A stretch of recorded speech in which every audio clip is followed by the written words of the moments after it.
so next, let's put together the direct drum.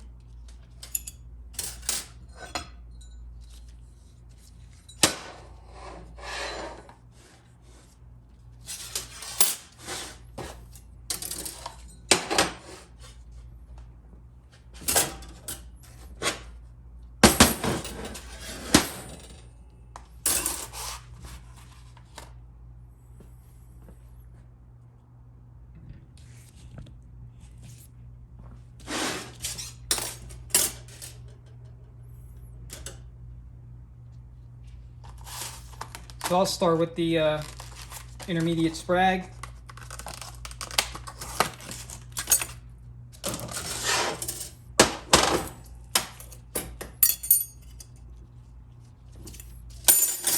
Actually, the first thing you need to do is install your 3-tab washer.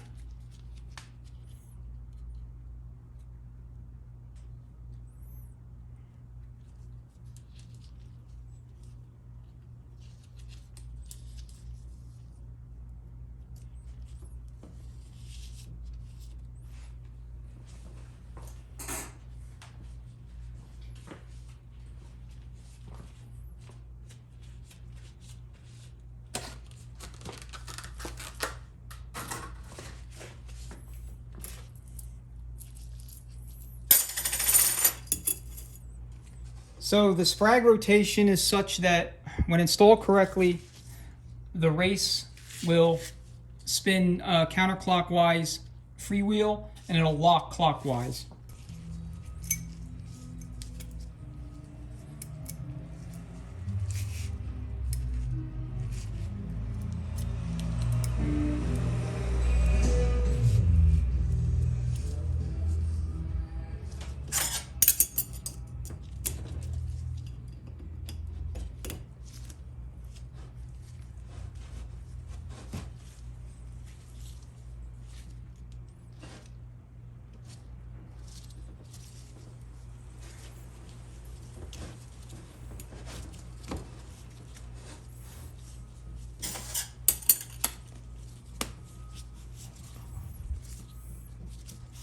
Alright, so sprag's installed.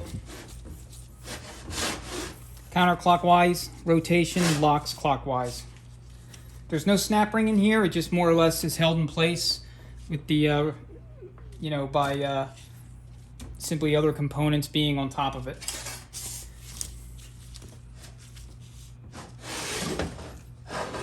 Next, we'll go ahead and install the piston and the lip seals, and then now let's put up the drum for the lip seals and the piston. So there's two locations. There's an inner lip seal here on the journal. The lips face down into the drum. And then there is an outer lip seal here, and that comes in the shift kit. And it's a little bit different than the the lip seal that comes in the regular overhaul kits. It's a little thicker, so it'll promote a little bit better sealing. So I'll install the inner first, and then we'll do the outer.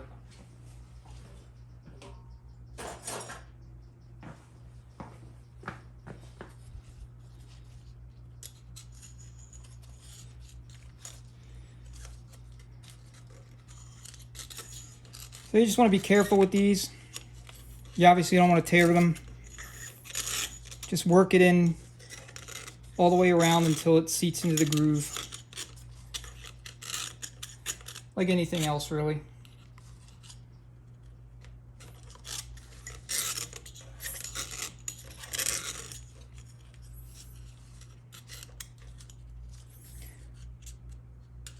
Make sure it's not twisted on you.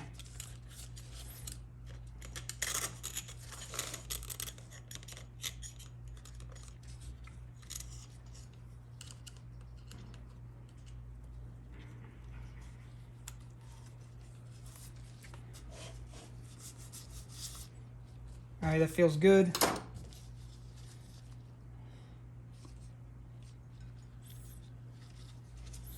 Next, the outer one, you gotta kind of twist this so that the white stripe, which on this one is almost invisible, is facing outward.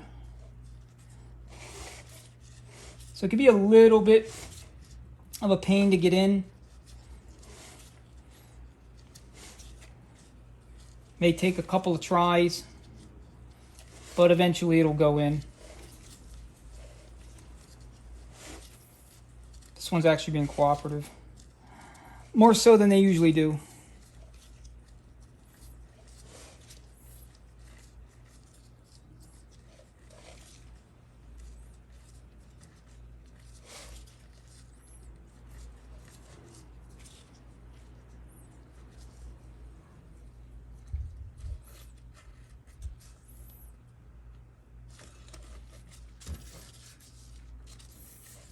All right. Now the piston.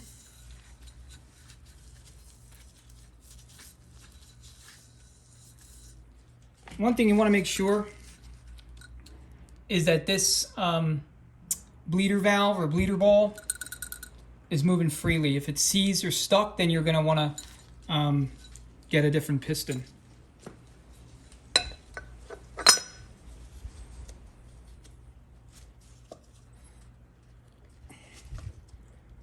This you just more or less press into place, maybe turning it a little bit to try to get it to go.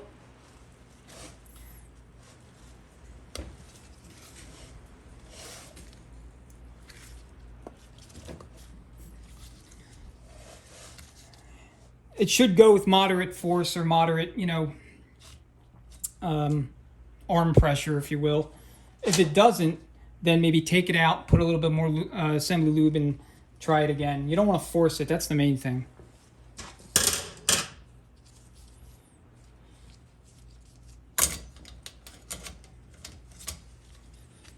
All right, I'm going to go ahead and move to the foot press and install the snap ring for the return spring. All right, at the foot press, and we're just going to compress the spring to expose the snap ring groove and then put the snap ring in.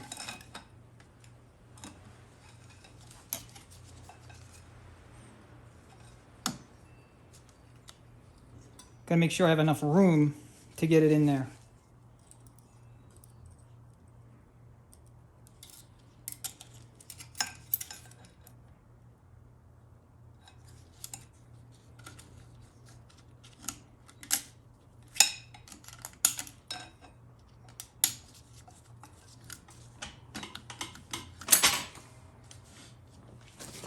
All right, back to the bench.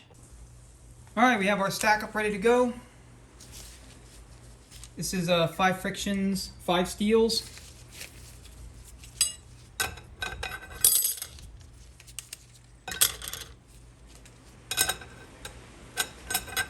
And as you may have noticed, I do not soak my frictions.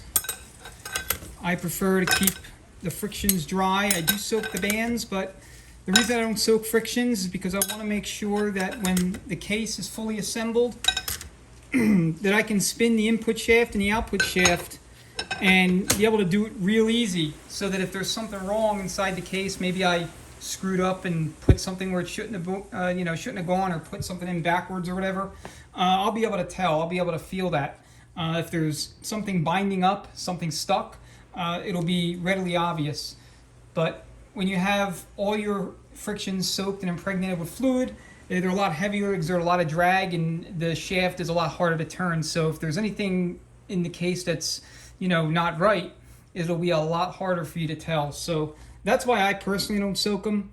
I know that conventional wisdom has you soak your frictions when you're, putting everything together, putting them into the drums or the case or whatever. But like I said, for me, there'll be plenty of opportunities for those frictions to get fully saturated by time they start working. So anyway, that's my my deal on that, and I'm sure some people will argue or want to dispute me, and that's fine. But that's how I do it. I've never had an issue with transmissions coming back or not working because I didn't initially soak them before I put them into the drums or the case or wherever they go.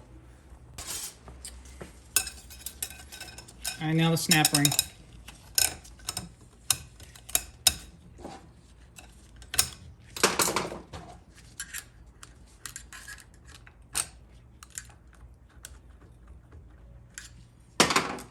Okay, so I admit I completely spaced on the bushings. I mean, just, you know, was ramming on through with assembling the drum itself. So I want to go ahead and install the bushings, and then we'll air check the drum and measure clutch clearance.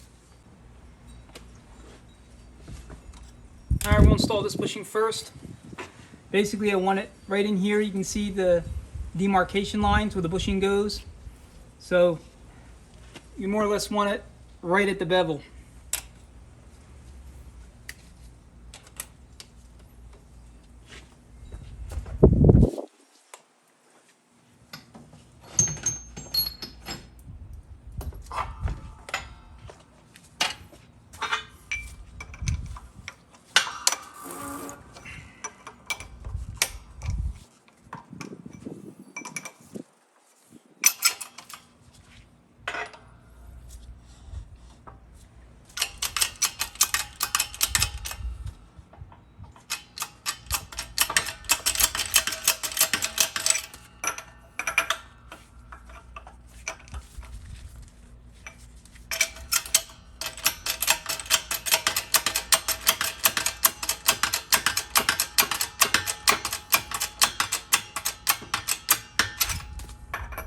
Check it.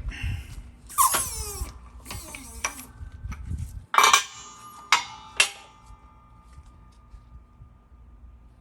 think it could stand to go in just a little bit more.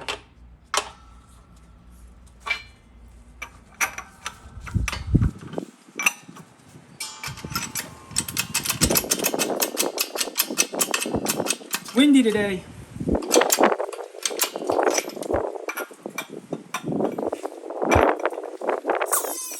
So sorry about all that noise. All right, I think I like it. I think it's good.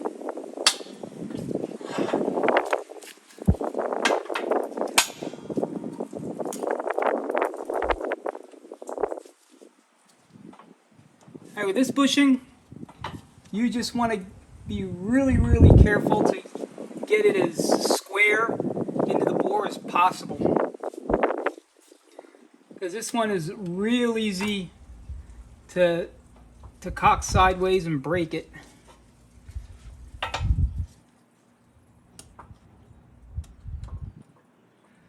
And again, I don't have a perfectly sized bushing driver for it. And I really ought to have one made.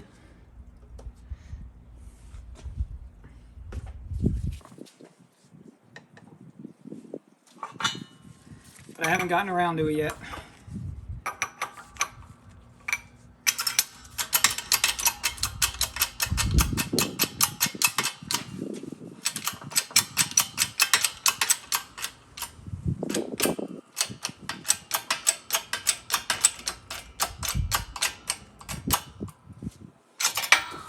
Seat it all the way down until it stops, and it should be flush.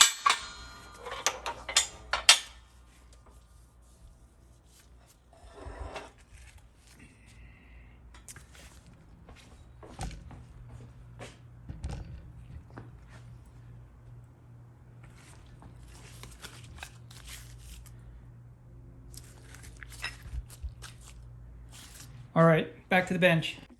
Okay, direct drum clearance. Let's take a look, see what it is. So here's your direct clutch feed port. A little bit of air.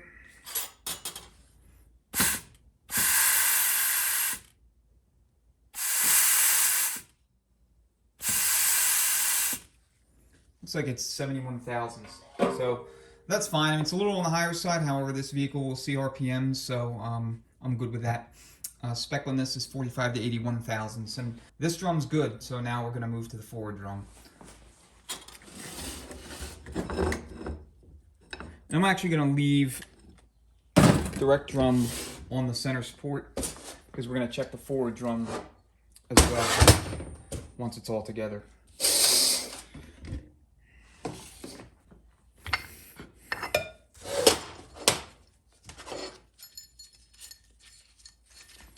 So piston, again, make sure your litter bleeder valve ball is moving freely.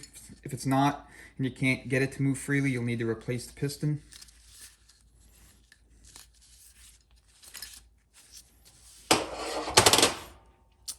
This O-ring goes on the drum, right here on the journal, right there in the groove.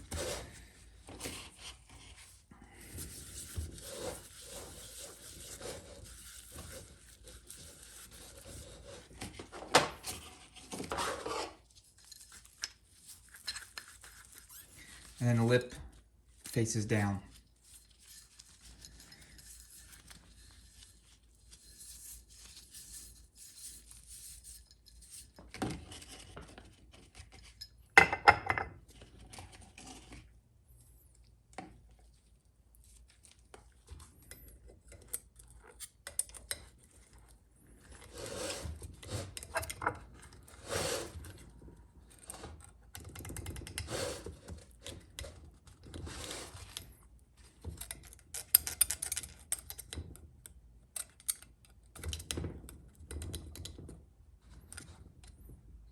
So just work your way around, applying a little bit of downward pressure on the piston, making sure none of the lip seals caught up.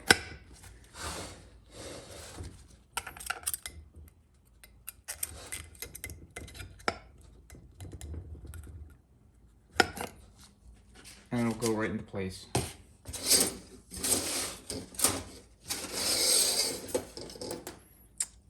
Get your little retainer, put it right here. And the bevel, this is the conical side, it faces down.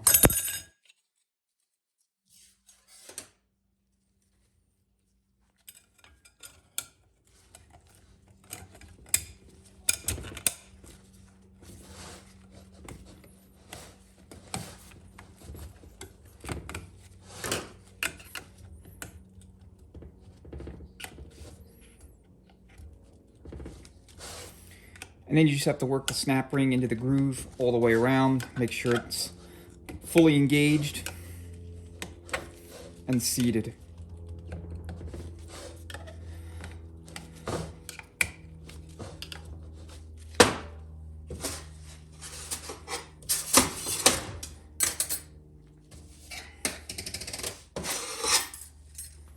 So now we're going to grab our stack up.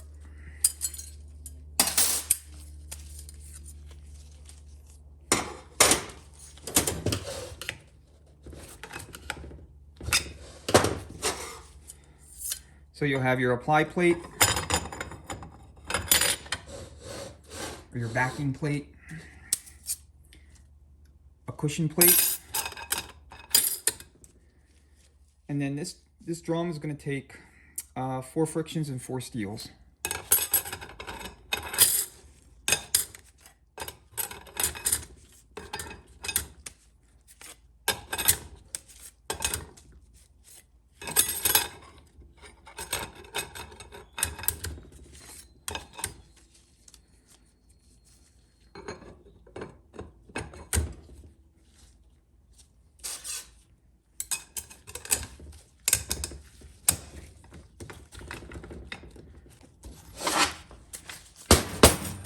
Flip the drum over.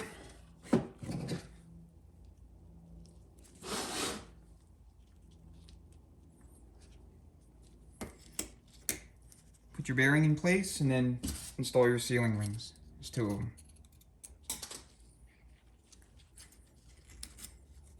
And they are the hook style.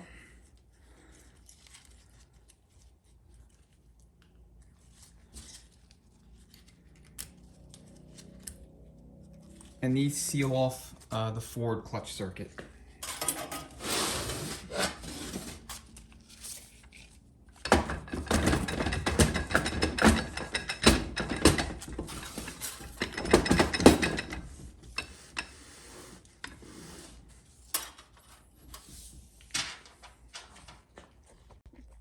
All right, let's check forward clutch clearance.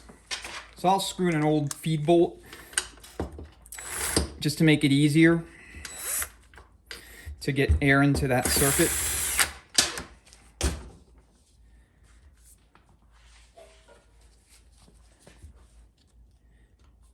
And then we're looking for somewhere between 30 and 55 thousandths.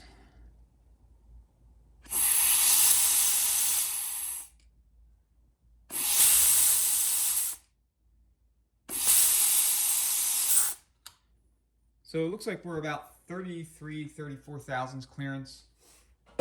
That's fine. It's on the low end, which is kind of how I like to set them on these transmissions. So I think we're good to go there. Next step is to set up the gear train. First, putting the sun shell back together, getting new bushings installed, and then we'll kind of put together the entire assembly with the sun shell, the direct drum, forward drum, front planet, etc.